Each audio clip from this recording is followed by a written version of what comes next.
about to get started on pulling the seat on the Bel Air. I'm going to repad it. You know, the padding you can see is kind of worn down, so we're going to pop that out and repad it, and I'm going to put seat belts in the car. And I got the seat belts, they're these auto retracting ones. So there's two for the front, and then there's these for the rear. Let's see, there's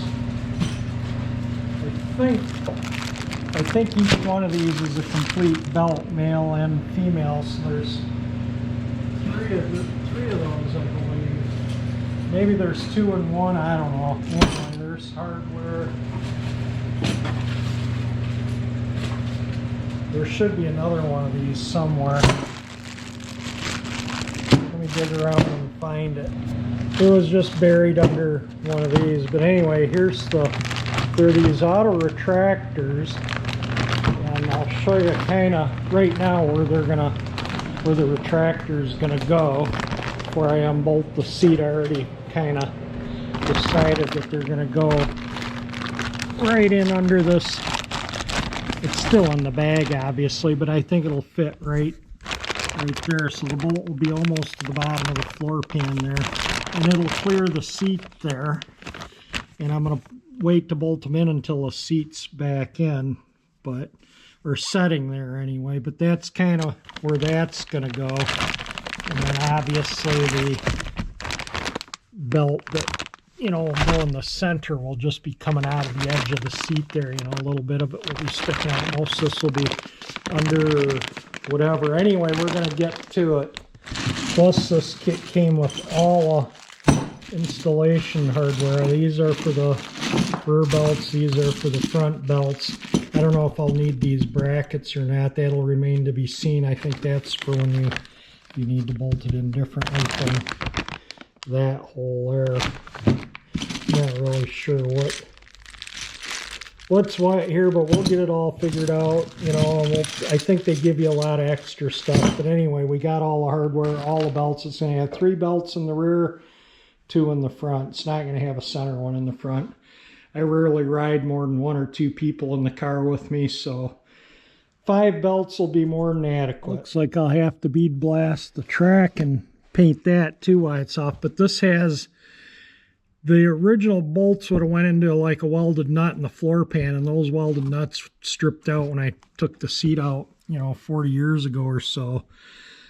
And so it's actually bolted from underneath here.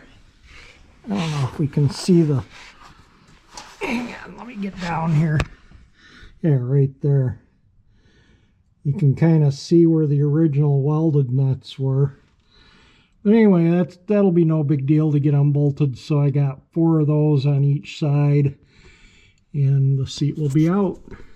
I'm guessing that the doors are going to be open quite a bit. We'll take the battery cable off so we don't run the battery down with the dome light and stuff. Plus the clock's been running. I haven't had the car out in 4 or 5 days. I've been driving it since I put those wheel cylinders on and repacked the wheel bearings, did all that work. I've driven the car a fair amount. I've had it out probably 4 or 5 times anyway, and everything seemed to work good. So I'm happy with, I think repacking the wheel bearings tightened up the wheels, you know, so there isn't any play in the bearings, and it handles the cracks and grooves in the pavements much better. Bias plies, you feel all that stuff.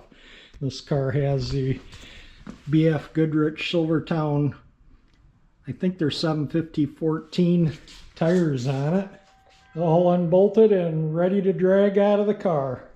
Well, there it is, the seat out. I need to do a little cleaning. I got the shop vac. I'm going to give it a quick vacuum out, and surprisingly, the guy did replace the broken spring. He said there was a broken spring on the, and actually 3 springs have been replaced. They're just slightly lighter duty than the originals. I mean, if it's the thickness, this one's thicker than this one or this one, and this one is the same thickness as that one and that one. That one's a little thicker, but I think they'll be fine. You can see he just stitched this back to the vinyl. So he didn't do a very good job, but I'm going to unhog ring it. We're just going to put the cover back on. I might have to cut and stitch some things in here for where this part of the seat belt goes through, this bit right here, because you know I'm going to have to bolt it to the floor in the center here somewhere, and this is where the seat joint is, so I might have to cut and stitch something in there and stitch, you know, wherever they go. I'll center them so it looks nice, but that's probably going to have to happen too. And all this mechanism needs lubricating. I'm going to take it out, clean it up, and bead blast it and paint it. That's it, you know, mostly original for when the, you know, I've done very little to this car like that. And the same with the floors. It sounds a little crunchy right here. So I'm going to pull the carpet up and have a look at the floor pan, make sure that's okay. It feels okay, I mean, but it just has a different sound right there. See when you tap there and tap there, tap there. Different sounds, so something tells me there's some welds or something that have, where the spot welds or something maybe rusted or broke free or something, so we might have to tack up some welds. And I was thinking I'd drill these, tap them to the next size, because the welded in nuts are still there. There's just no threads left in them. And, you know, these are the correct thread. And they just go right through. So I'm thinking either drill them out one size larger and tap them, or put these back in. I might put those back in. I don't know. I'll worry about that when I get to it, and I'll show you what I do. But anyway, I'm going to take the mats out, and I'm going to get the vacuum and clean the interior. That looks a whole lot better vacuumed out, that's for sure. So over the years I couldn't find this key. This is from it says the town too tough to die, and most of us know that is Tombstone, Arizona, and the key. So yeah, I got that when I first got the car. On a trip out to the Southwest, I got a bunch of parts for the car. These turn signal indicator things were off of a car from a junkyard in Arizona, because these ones were rotted out and I needed them. And I don't know, a few other things, but anyway, when I was in Tombstone with my folks, we drove the 72 Ford Country Squire to Tucson, Arizona. My dad had an AIN conference there for work, and my mom and I rode out there with him, and then we flew back, and my dad drove back because the conference was like 4 or 5 days long, and we just made a trip of going together. And like I say, my mom and I flew back, but that was just within a couple weeks of buying the car. And one of the keys, that this was always hanging up at the back door of my folks' house, so if somebody needed to move the car, they could. And anyway, this was in the seat, and here it fell out. I noticed it here, and actually on that side. And then this key, which was the key I used for a lot of years, this is from 1978, a duplicate, a GM duplicate, but look at how worn that key is. And this is a key I used for right up until not too long ago, because a lot of times I'd take the car and I wouldn't take, you know, I didn't need a big wad of keys, and so I just took the key that was necessary, and I took this off my key ring. But anyway, this was under the seat, just kind of on the other side though, just kind of like that. When I was vacuuming it out, I pulled the carpet up to vacuum under there, and that key was there. So anyway, yeah, so we found 2 keys in the car. Pretty neat. Yeah, seeing I've owned the car for the past 46 years, these are both keys I lost, and I never knew what happened to them. This one must have fell on the floor and just got kicked under the seat somehow and finally ended up under the edge of the carpet there. And this one, like I say, must have been thrown on the seat and fell, somebody must have sat in it and fell in between. And so anyway, we got kind of nice finding those. Probably use this when I drive the car because, you know, I don't have big chunk. Well, this is all I have now since I sold the Galaxy and sold the house in Romeo and got rid of a lot of stuff. Only minimal keys I need. These seat tracks I'm going to pop off first. They're super nasty, so I'm going to clean them up and blast them and paint them. And I can barely move this one. It's so sticky when I release it here. And I think I never moved the seat in the car. I can't remember the last time I've moved it forward or back. It just kind of, you know, always stays in one position. You know, a lot of people put power seats in these old cars, and what's the point if you never move the seat? But I think this is supposed to be up in there, because when I went to move the seat, I had to put it all the way forward to get it out of the car. I did that before I took all the bolts out. And I couldn't get this side to move. I actually had to reach under and pull this, and I think it was because this was not clipped in there. So anyway, I'm going to take that off. So you do that by, you just pull that little spring, and then you can get it off so that it doesn't get damaged. So there we go, the wire is off. That's the first thing removed. And I'm going to set it over here so I don't bugger it up. I'm recharging my light. I was using it to take the seat out, and it was down. It still had one bar left, and I've used this thing a lot, believe me. More than what I thought I would. I use it all the time. And so anyway, I'm just charging it up. And another thing too that I do is I often, and I've done this pre-pandemic, this was under the seat because, and I use it when I fill a car with gas. I don't, you know, nobody cleans gas pumps. When was the last time you've seen somebody out at a gas station cleaning a gas pump? And, you know, you pump your gas, and then your hand stinks from gasoline or diesel or whatever you're pumping. So I just, under the front seat of every car I own is one glove, and this will fit either hand. It's not specific right or left glove. And then my hand doesn't get all stinky, and I don't get the germs from the pump. I get a lot fewer colds and stuff. Like I say, I've done this probably since when I started driving the truck in the 80s. I was getting diesel on my hand that would wipe my face and stuff, and then I'd break out in red. It turned out I was having allergic reactions to some additives in the diesel fuel. And so I just started wearing gloves, and then it just became a habit that I've done it with every vehicle now. I use, yeah, I got to unhoggering that. But anyway, I always use a glove to pump my gas. I don't like touching the nozzles, so that way my hand doesn't stink and I'm not getting cooties off the pump from, you know, never being cleaned. Yeah, this guy didn't hog ring this thing on very well. It's a wonder it, I mean, this is all, I'm probably going to make this new or stitch it up because you can see this is the thing it's supposed to go into. This guy that did the upholstery just didn't do a lot of this right. So I might just cut this off and stitch a new piece in here and stitch it over. And maybe even the same with this. And you can see I'm going to have to replace the burlap. He didn't replace anything.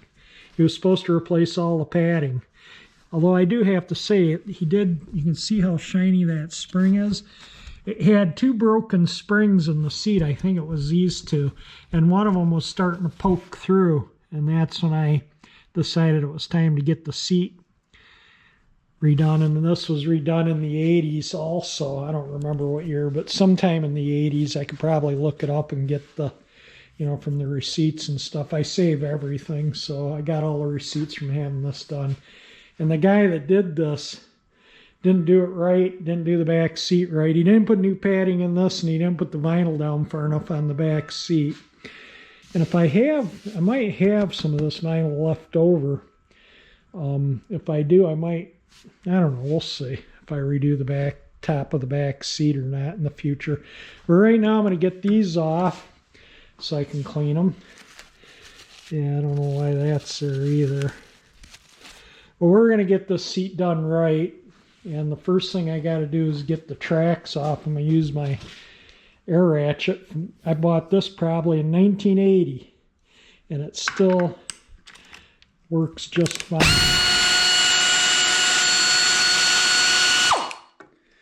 Yep. So they're going to come out. That's not a problem.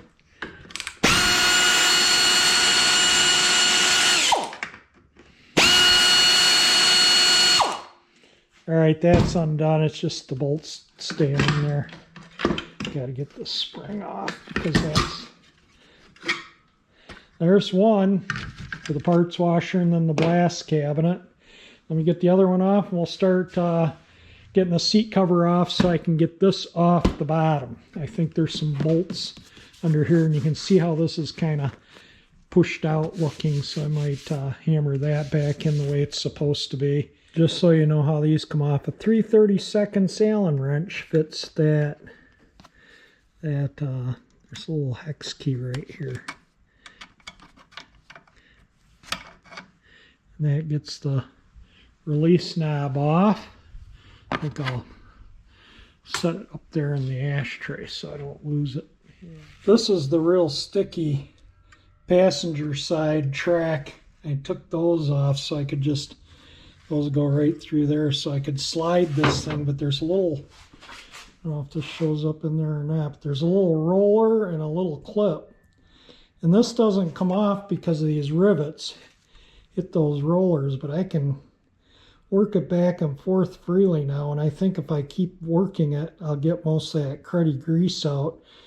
But I think I might blow them off with compressed air and sandblast or glass bead blast these brackets.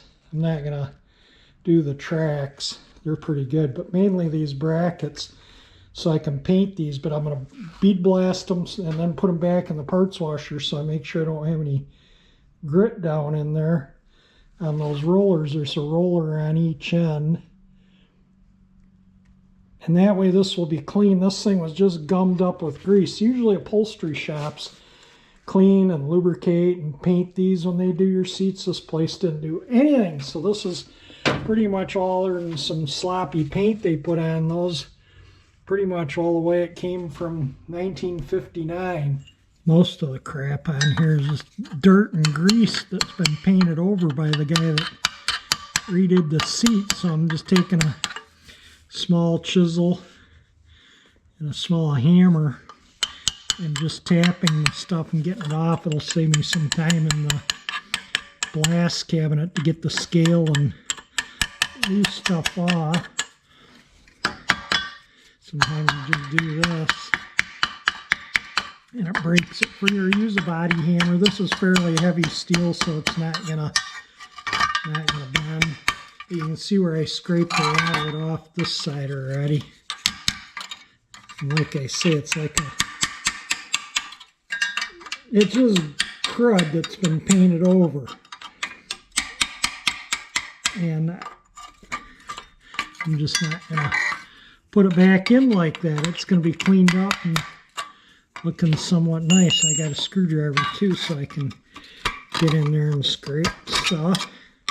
But anyway, you get the picture of what I'm doing. I'm just going to finish getting the heavy stuff off and then we'll bead blast it. Just give you a little quick bead blast in here.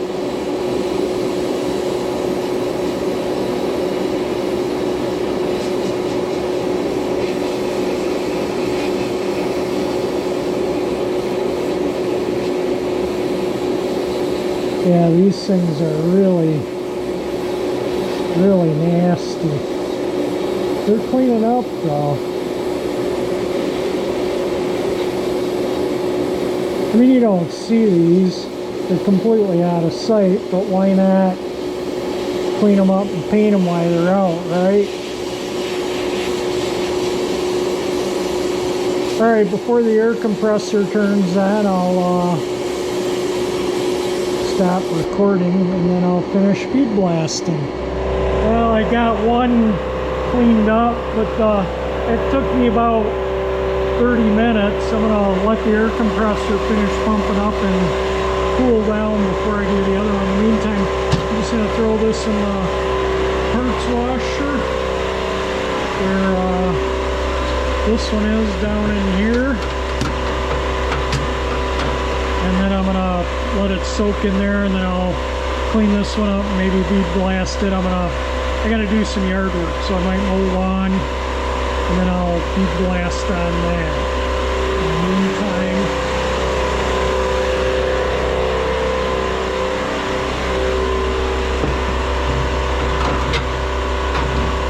that'll kind of get that grease off of it, so it doesn't, there's still some grease in the track, and I gotta clean it out, clean the glass beads out, get this ready to bead blast.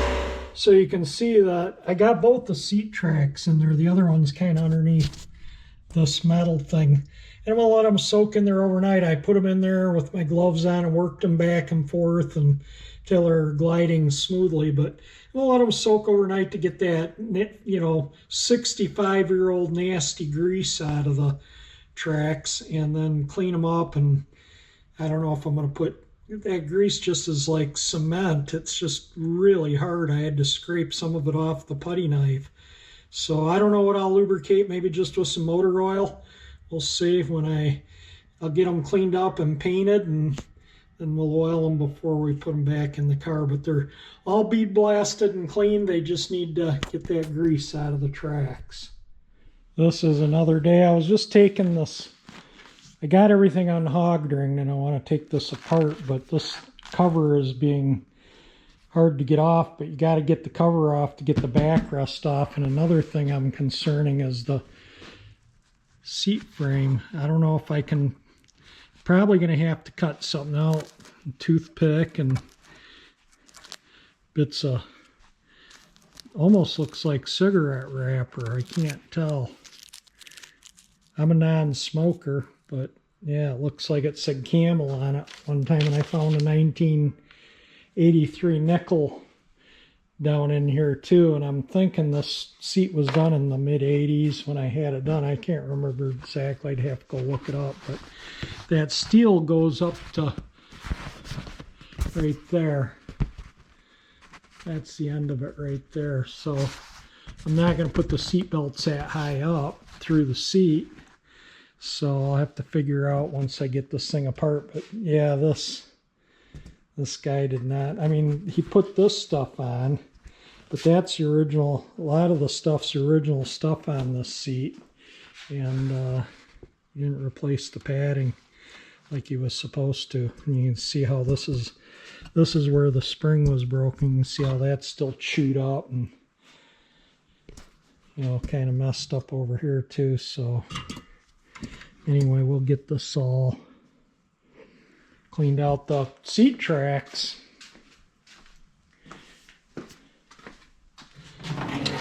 are still in here, and they work nice and smooth now. That 65-year-old grease was like concrete, and I couldn't even scrape it off. I ended up having to bead blast it clean, and I did all these bits too for the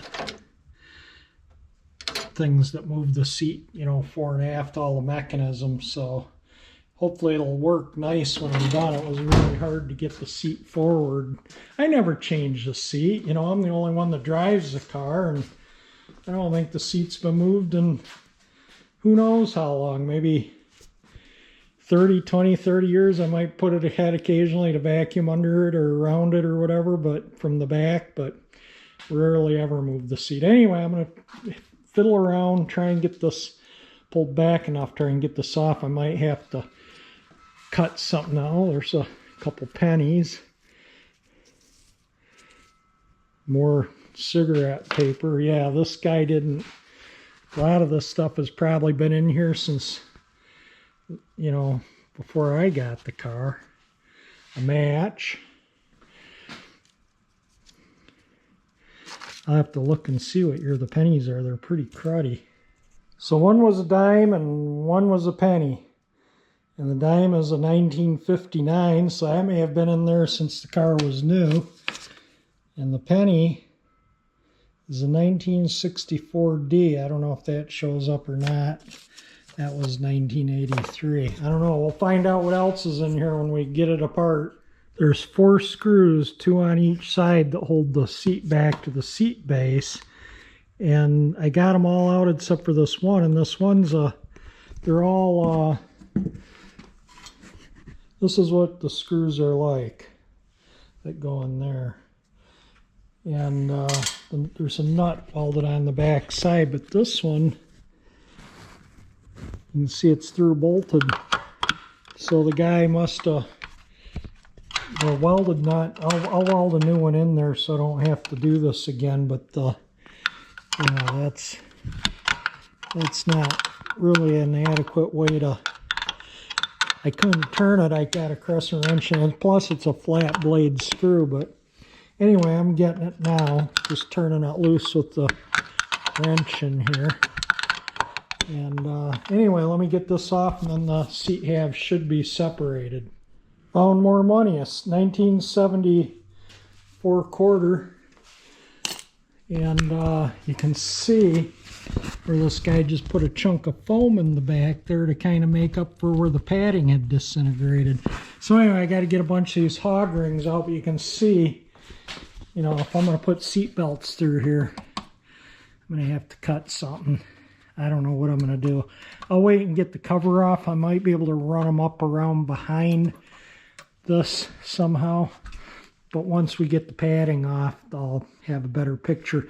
You know, if you run it over this, it's just going to cut the belt, and then it'll have to go so high up on the seat. And obviously, I can't cut there because the springs go there. So we'll figure this out once the cover's off. I'm going to probably pull this cover next, and then I'll deal with this. Think why this is. See the difference, how dirty it is? Yeah, a little steam cleaner thing. So I might clean the material before I put it back in the car. The back seat's rarely been sat in, so but I might just go over it too. The seat cover is off, and none of the springs are broken that I can see, but he did put new batting over the original. This is the original stuff right here, and it's all just really nothing left of it there. I think he sprayed adhesive this to that, but he had 2 big chunks of foam to push this out between the springs and there, which came out over the years, and that's why there's the pieces of foam. See the spring pattern in the one. So yeah, so that's how he made the padding and then the blocks popped out of there, and then I ended up, you know, and it gives me a backache having that. You know, you can, that's really in right there, and this is the bottom, you know, that goes against that part. And so anyway, we'll get all new padding on it, this. I think I got everything up. I got to move my stuff to get up in the attic, but if I don't, I'll run to the foam factory and get what I need. And I think I'm going to start taking this apart now. Let's set this on the floor. I'm going to put that in the trunk so it doesn't get messed up. One of the trunk torsion rods snapped, and I got a new one on the way. I knew somebody had a parts car, and they're ways away, so I just but I welded it just so I could, but you can see it won't stay up. I just welded it so I could close and put it back in, so I could, because the mechanism in there was hitting the sheet metal and pushing the package tray up. When I'd try and push trunk lid down, it would try and bend that up because of the hinged all the mechanism in there. I couldn't hold it out of the way to close the trunk lid, so I just took the torsion rod out, welded it, and put it back in, and that obviously ruins spring tension when you heat springs. So, but at least I can open and close the trunk. The rod should be here tomorrow, or they were supposed to be here yesterday, but FedEx, I don't know, they're slacking off. But anyway, let me get this in the trunk so it doesn't get front, and we'll get that part of the seat off so I can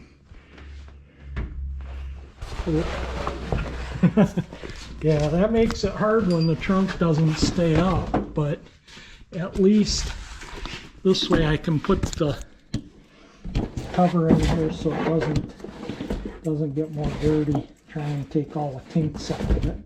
All right, let me do this and then I'll get the other thing apart. So I unscrewed, this was screwed on here. This was kind of like so, like that. So I pulled this back, unscrewed this, and this is actually spray adhesive to this. So I got to carefully pull that off, and then there's all these hog rings along here that hold it over. I already got it free on that end. So we're getting it down to the bare springs. But anyway, I got to undo all these hog rings and remove I might take a razor blade and, well, I guess I don't need to now, but anyway, I'm going to clean this up too. I'll take a razor blade to scrape that off because I have to clean it up and re-spray adhesive it. But anyway, well, let's get these hog rings out here. And like this has never been apart. This is the original padding. So after I took the cover off, everything's 1959 original on this seat because the guy, like I said, he didn't do it right. So anyway, let me get all these rings out. I'm going to get this down to the bare springs. I'm going to get that down to the bare springs and figure out how I'm going to run the seat belts through. I might have to just run it between springs and down under the seat somehow. We'll see when we get to it. Just for my reference, you can see how this is springy and see how it's all split here and how much bigger the gap is there than like over here. You can clearly see. So this is 3 inches, just for my own reference. So when I put new burlap in here, I got to have it so it's 3 inches, and then this measures 3 inches also from here to here where it ends, and then it goes all the way down to the bottom. So I just kind of wanted to make a note. There's little wires that go through this, little cords on the end. So I'm going to save this to, I'm putting new burlap on, but I want to save it for, you know, until I get the wires out of it and stuff. So anyway, we're almost down to the bare springs here. I think I'm just going to leave this on until I get ready to start putting it back together just to kind of hold it. But there we are. We're at the springs on the backrest. Yeah, that cover came off pretty easy too. Now, let me throw this one in the trunk also just so it doesn't get wrecked. Yeah, this stuff wasn't spray glued to the original foam. That's the original foam. Original padding out. That's hog ringed on. But look, these are the wires that go through the burlap, and one of them is just protruding right through the seat. So anyway, let me horse around and get that padding off. This is just disintegrating as I'm touching it. I think I'm just going to set this under the edge of the car here. I don't want to put that in the trunk or and I'm not throwing it away until I have the seat done. So I'll just leave that there. Get this stuff off. We'll be down to the bare springs here, and it looks like, look at these hog rings. Probably at the factory, you know, they just slap things together, and it's just the way they did things. Anyway, it looks like I can get the seat belts. I think they'll go through. Be able to, oh yeah, no problem. So wherever I decide to put them, that'll be nice. I won't have to have cuts in the back of the backrest. The front bottom's down to the springs now, and it looks pretty good. I'm gonna, you know, clean all this up, and got a lot of vacuuming and whatnot. And anyway, we'll get the, if I don't have the foam, I'll get it, and we'll get to repack padding. So this was on the bottom, and a bunch of these wires are bent and were caught up in the springs and poking through the seat. And so all the burlap will be new. this is the front seat padding. So yeah, that foam is so compacted. Looks like it was maybe inch or so, inch and a half, and it's probably about a ½ inch most of the way. So new padding will make it much more comfortable, that's for sure. Also found another penny in the seat. It's a 1976. And anyway, that's about it. I think that I might make this into a couple videos. We'll see how things go, because it might be a few days before I can get back on this. But surprisingly, it only took me, maybe 2 hours to get this thing down to Bear Springs. I kept getting distracted. People kept stopping by, and anyway, I finally got it down to the Springs, and that's a big accomplishment. So if I don't make the videos too long, I'll make this in a couple videos with, repadding and installing the seat belts in the car. So anyway, if you like the video, definitely hit the thumbs up icon. It helps me out. If you like my channel, at 348 Engine icon will subscribe you and help you stay tuned to watch the rest of the videos on getting this seat done. Wow, is the car dusty from working on the seat? I think I'll dust it off. But anyway, yeah, it's gonna be the end of the video. Yeah, I gotta close the windows too. Oh, and there was nothing, I pulled the carpet up. There was nothing wrong with the floor pan there. I don't know why it sounded different. But anyway, that's it for this video. Again, thank you for watching my video.